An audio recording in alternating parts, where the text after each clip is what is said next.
YouTube, thought I'd make a video of how much I made off this old antique chainsaw.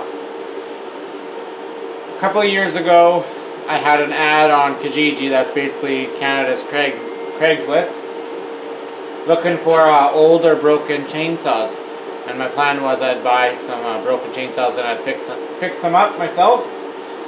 And a guy contacted me about this. He said he had this old chainsaw and he just sent me some pictures, didn't really tell me anything about it.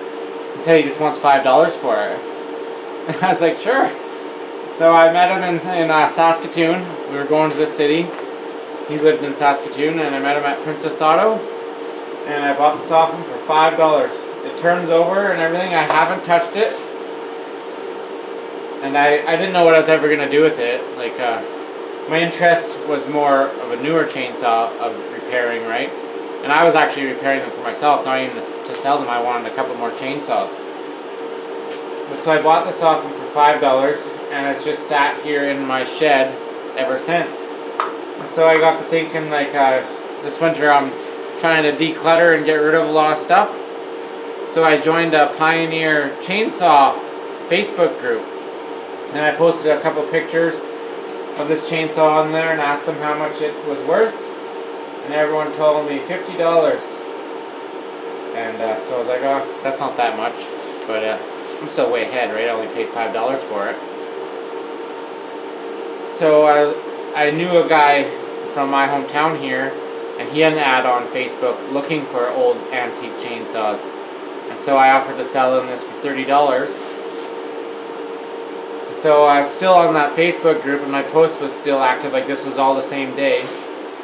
And people were commenting, yeah, about $50, and so I commented, I just sold it for $30, and I haven't done the deal yet. Like, we agreed on the money, but he hadn't picked it up, and he's not living here anymore, and I didn't know that when I messaged him.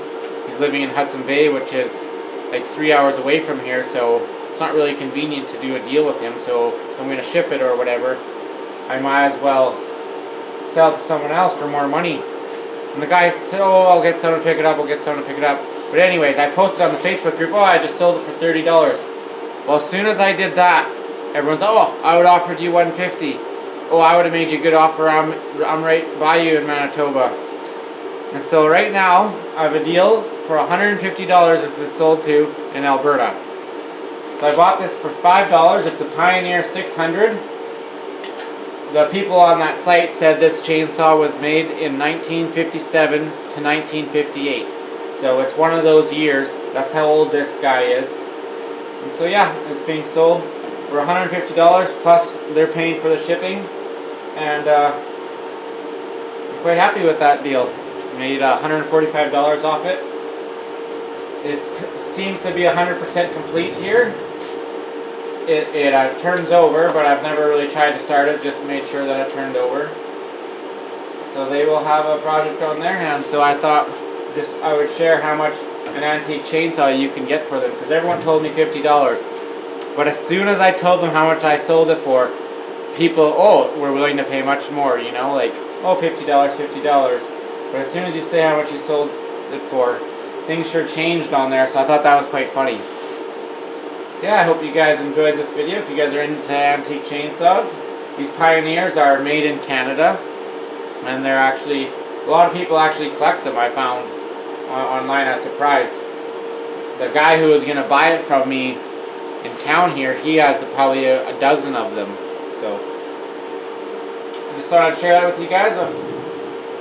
Thanks for watching.